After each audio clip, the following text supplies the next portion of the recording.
Pour toutes les personnes qui détiennent de la crypto, 2025 va être une année charnière, une année qui va transformer vraiment un patrimoine sur une échelle générationnelle. On va parler de régulation, on va parler de taux parce qu'il y a de grosses choses qui se sont passées et on est dans une direction qui est vraiment exceptionnelle. C'est parti. Bonjour à tous, ici Zephyr et on se retrouve pour le quart d'heure le plus important de votre journée, le Morning Bull Run, où on fait le point bien sur toutes les actus de l'écosystème crypto. Avant que vous soyez assaillis par toutes les distractions de votre journée, on prend le point pour faire l'essentiel de ce qui se passe dans l'écosystème le plus important du moment. La première nouvelle, c'est tout simplement qu'on n'a pas eu de baisse des taux de la part de Jérôme Powell. Donc ce qu'il faut comprendre, c'est que cette baisse des taux, c'est quelque chose qui semble généralement assez complexe pour la plupart des gens. Mais en fait, c'est assez simple et on va décortiquer ça ensemble. En fait, ce qu'il faut comprendre, c'est que ici, je vous ai mis les différents acteurs qui prennent part d'un point de vue bancaire. Et aujourd'hui, on va parler de banque centrale et de taux. Donc le premier acteur, ça va être les banques centrales. Donc si vous voulez, c'est un petit peu la banque des banques. Donc vous en avez une par exemple aux États-Unis, c'est la Fed, et vous en avez une en Europe également, c'est la BCE, pour Banque Centrale Européenne. Ces banques centrales, elles sont chargées de définir ce que l'on appelle les taux directeurs, qui vont essentiellement déterminer combien ça coûte d'emprunter de l'argent. Donc les banques centrales, elles vont fournir de la liquidité aux banques commerciales. Donc les banques commerciales, c'est ce que vous connaissez très bien, c'est ce avec quoi vous interagissez au quotidien. Donc par exemple, la Caisse d'épargne, Crédit Mutuel, BNP Paribas, toutes les banques que vous connaissez et que vous utilisez, ce sont des banques commerciales. Vous n'avez pas, vous, directement affaire aux banques centrales. Et ensuite, on a deux types de personnes qui interagissent avec les banques commerciales. Généralement, vous êtes les deux profils en même temps. Il y a les épargnants, donc par exemple, si vous avez un livret A ou quelque chose comme ça, et il va y avoir les emprunteurs. Les épargnants, bien sûr, ils vont déposer de l'argent dans une banque commerciale et en échange, la banque commerciale va rémunérer des intérêts. Donc, par exemple, vous déposez sur un livret A et vous générez 2% d'intérêt par an. A l'inverse, vous allez avoir les emprunteurs, donc rien ne vous empêche d'être l'un et l'autre. Peut-être que vous allez emprunter de l'argent, donc vous allez utiliser de l'argent de la banque commerciale ici, donc qui va vous faire un prêt. Et ce prêt, vous allez le payer avec des intérêts. Et bien sûr, vous vous en doutez, les intérêts que les emprunteurs payent sont toujours plus chers que les intérêts que la banque paye. Pourquoi ? Puisque c'est le business model d'une banque. Et en contrepartie, la banque commerciale va faire les dépôts excédentaires auprès de la banque centrale. Donc ça, c'est vraiment un schéma simplifié de comment fonctionne le système bancaire. Et donc, les taux directeurs, c'est extrêmement important et c'est de ça dont on parle quand on parle de baisse des taux. Puisque si les taux directeurs augmentent, le coût des intérêts augmentent et donc forcément on a moins d'emprunts qui sont faits et donc il y a moins d'argent qui circule dans l'économie. Donc voilà un petit peu comment ça marche et quel est l'enjeu pour les marchés financiers. Les marchés financiers, ils aiment la stabilité et ici c'était très largement prévu que Powell ne baisse pas les taux. Donc on a quelque chose qui est fiable puisque les marchés financiers aiment bien quand on se conforme aux attentes. Et donc ici, pas de changement majeur par rapport aux prévisions, donc c'est une bonne nouvelle. Et on va voir que les banques, elles vont jouer un rôle crucial dans les actus d'aujourd'hui. Première chose, on a eu un discours de Jérôme Powell en complément bien sûr de cette annonce des taux, puisque on a toujours un discours qui s'accompagne de ces annonces. Et ce qui est intéressant, c'est que ça nous concerne directement, puisqu'il annonce que les banques peuvent complètement gérer de la crypto, à condition qu'elles puissent gérer le risque. Et on a vu ensemble, les taurus, il y a quelques jours, que Trump avait fait sauter une loi qui concrètement mettait des bâtons dans les roues des banques à la détention de crypto. Là, on va encore plus loin dans le sens de l'adoption et dans le sens vraiment d'une acquisition de crypto par les banques, puisqu'on a Jérôme Powell qui nous dit explicitement que les banques peuvent très bien gérer de la crypto. Donc qu'est-ce que ça veut dire ? Ça veut dire qu'on va avoir de plus en plus de services bancaires qui vont se développer en lien avec la crypto. Donc ça, c'est une excellente nouvelle vraiment de la part de Jérôme qui ouvre la porte à l'acquisition de crypto par les banques. Donc je voudrais qu'on le remercie tous ensemble. Donc prenez 30 secondes puisque ça c'est vraiment une nouvelle exceptionnelle pour nous en tant que personnes qui se renseignent sur la crypto. Et donc prenez vraiment 30 secondes, allez dans les commentaires et dites merci Jérôme. Puisque ce genre de nouvelles, c'est très peu pricé encore, j'ai l'impression. Il y a peu de personnes qui réalisent l'importance et la puissance des propos de cette personne, Jérôme Powell, qui est le président de la Fed. Mais là, il vient vraiment de nous faire un énorme cadeau à toutes les personnes qui détiennent de la crypto. Donc prenez 30 secondes, allez dans les commentaires et dites merci GG, merci Popo, merci Jérôme, comme vous voulez, vous le tournez comme vous voulez. Mais un petit mot de remerciement pour Jérôme, qui va beaucoup nous aider sur ce cycle 2025. Ensuite, on a crypto.com qui va délister Tether. Donc si vous avez de l'USDT, c'est une mauvaise nouvelle. Mais je vous rassure, sur le long terme, c'est quelque chose de bien. Il faut comprendre que ça, c'est un petit peu la dualité qui se passe au sein de la régulation.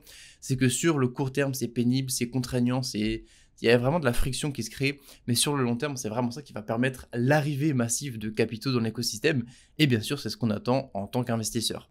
Et donc, qu'est-ce qui se passe ici? Eh bien, on a tout simplement, on l'avait vu ensemble, Crypto.com qui a été réglementé MiCA. Donc MiCA, je vous le rappelle, c'est la norme européenne, vraiment tout le cadre réglementaire qui vient se poser autour de la crypto. Et donc ici, c'est une bonne nouvelle, hein. Faut vraiment comprendre ça, que Crypto.com soit réglementé MiCA, on l'a vu il y a quelques jours. Mais la contrepartie, eh bien voilà, c'est qu'il y a quelques cryptos qui ne seront plus supportés. On retrouve l'USDT, donc vous le voyez ici, mais on en retrouve d'autres. On a par exemple le stake Ether de Crypto.com, le stake Solana, du DAI, du CRO liquide, du Pax Dollar, Pax Gold. On a du Wrap Bitcoin, on a du XSGD et enfin le PayPal USD, le stablecoin de PayPal. Voilà un petit tour pour comprendre bien quels sont les enjeux concrets qui peuvent arriver pour un exchange lorsqu'on veut être compliant, donc lorsqu'on veut bien être aligné avec une certaine régulation. Bien sûr, tout cela, ça ne concerne que l'Europe.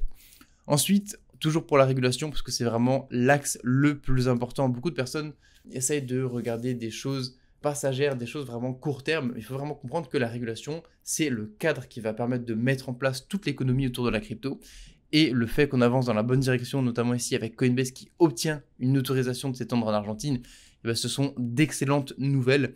Et chaque nouvelle comme ça, eh bien, c'est vraiment du pain béni pour un investisseur crypto long terme, puisque c'est vraiment la porte ouverte à une toute nouvelle catégorie de capitaux, à savoir les capitaux institutionnels. Et donc, ce qu'il faut comprendre ici, c'est que Coinbase, tout simplement, va s'étendre en Argentine. Et Coinbase, c'est vraiment un acteur majeur qui prend de plus en plus de place dans les institutions. Et on va le voir, on a une autre actu qui va dans ce sens, c'est que le directeur de campagne de Trump est l'ancien président de la Fed, hein, donc la Fed, la Réserve fédérale des États-Unis, la Banque centrale des États-Unis, eh bien, ils rejoignent Coinbase en tant que conseiller. Et si vous voulez, Coinbase, c'est vraiment une entreprise qui est en train de prendre une place titanesque, une place extrêmement importante dans l'écosystème. Vous savez peut-être, notamment, et si ce n'est pas le cas, je vais vous l'apprendre, eh bien, que Coinbase gère la détention de Bitcoin pour beaucoup, d'acteurs institutionnels aux États-Unis, notamment des fonds d'investissement comme par exemple BlackRock, puisque Coinbase a une entité séparée qui s'appelle Coinbase Prime, qui gère justement les bitcoins pour les ETF de BlackRock.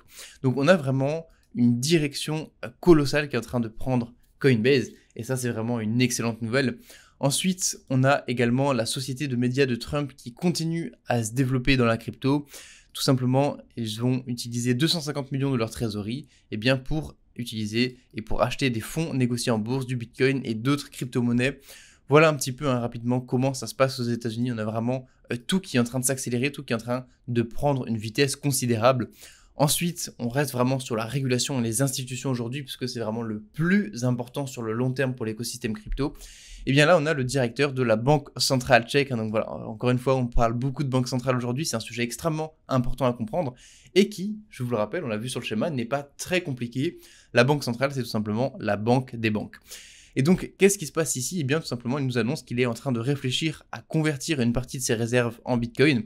Et il dit que, tout simplement, ça pourrait représenter jusqu'à 5% des réserves. Honnêtement, je pense que le Bitcoin sur le long terme sera plus capitalisé que l'or, mais bien sûr, ce n'est pas quelque chose qui va se faire du jour au lendemain. Le système financier, surtout quand on parle d'institutions, c'est quelque chose qui a beaucoup d'inertie. L'inertie, c'est une des découvertes fondamentales de Newton quand on y pense, avec sa pomme qui lui est tombée sur le crâne. Eh bien, c'est de comprendre que vraiment, le mouvement fondamental d'un objet, c'est de continuer ce qu'il est en train de faire. Ce n'est pas d'être à l'arrêt. Si vous poussez quelque chose dans le vide, si vous lancez un objet, il va continuer sa trajectoire à l'infini. Eh bien, ça, c'est vraiment un phénomène, il faut vraiment un concept à comprendre, ce concept de l'inertie.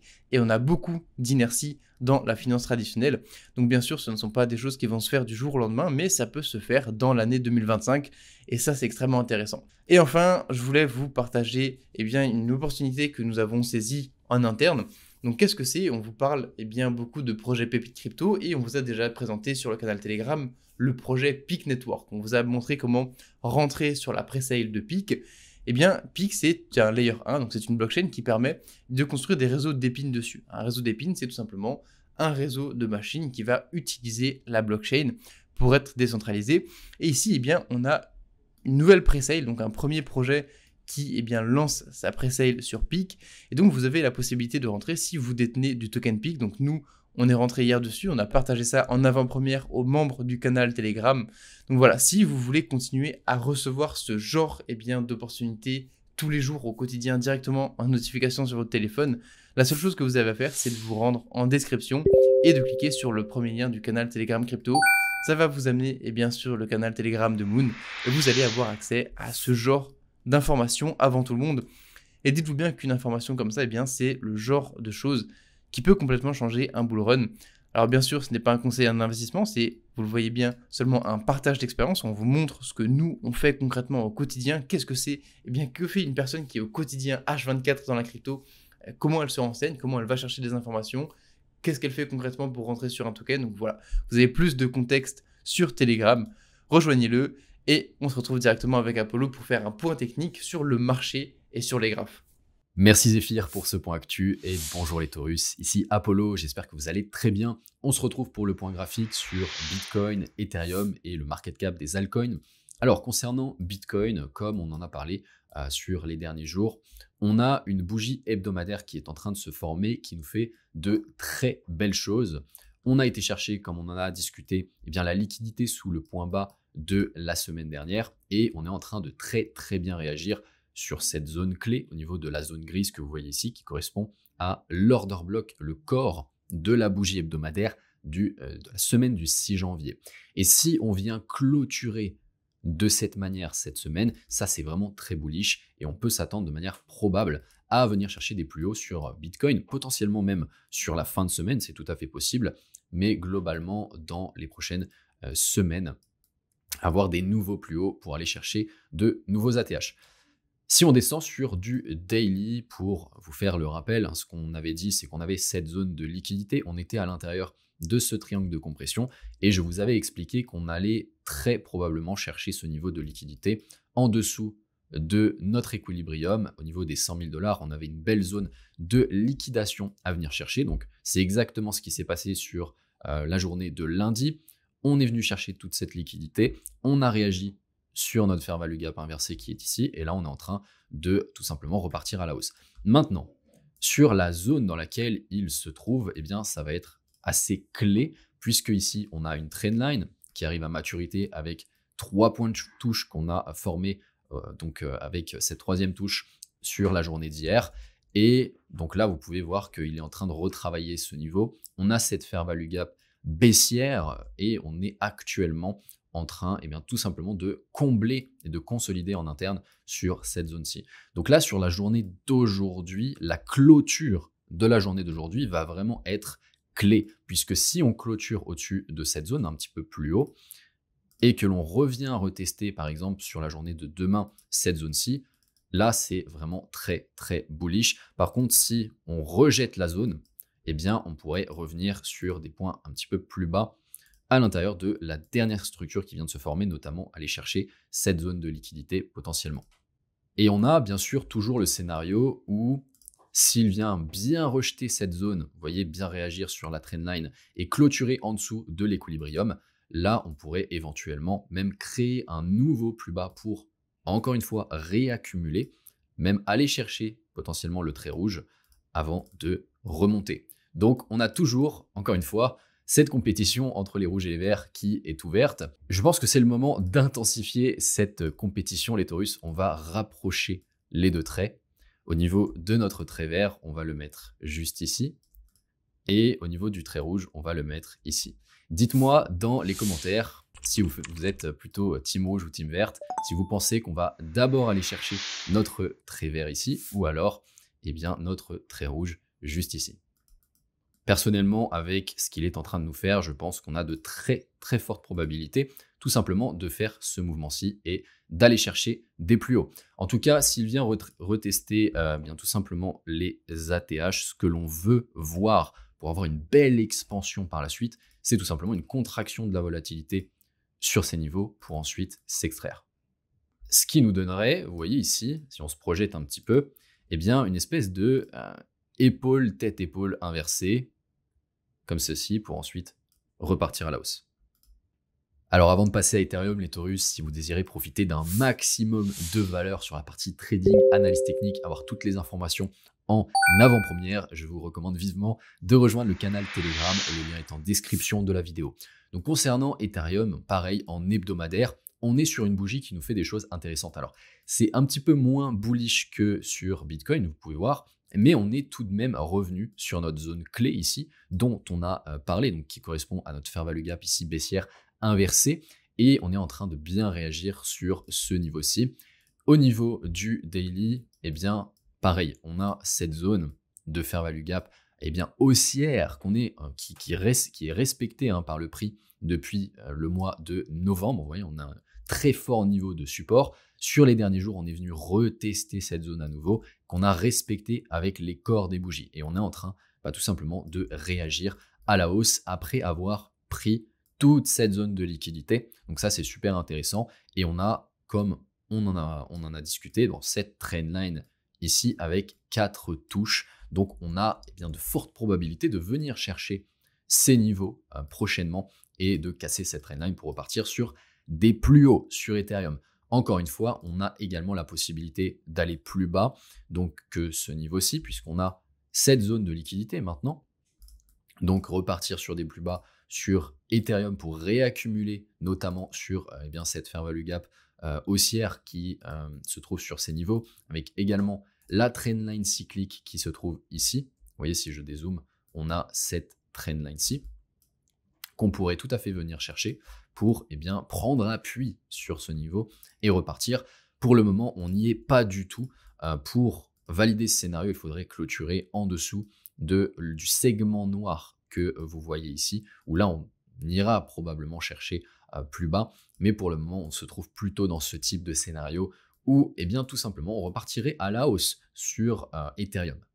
Et pour terminer, donc au niveau du market cap des altcoins, en excluant le top 10, vous allez voir que c'est vraiment très similaire à Ethereum. Finalement, on a cette zone qu'on est venu retester cette semaine. Si on descend sur le daily, vous voyez, si on compare les deux graphes, c'est très similaire.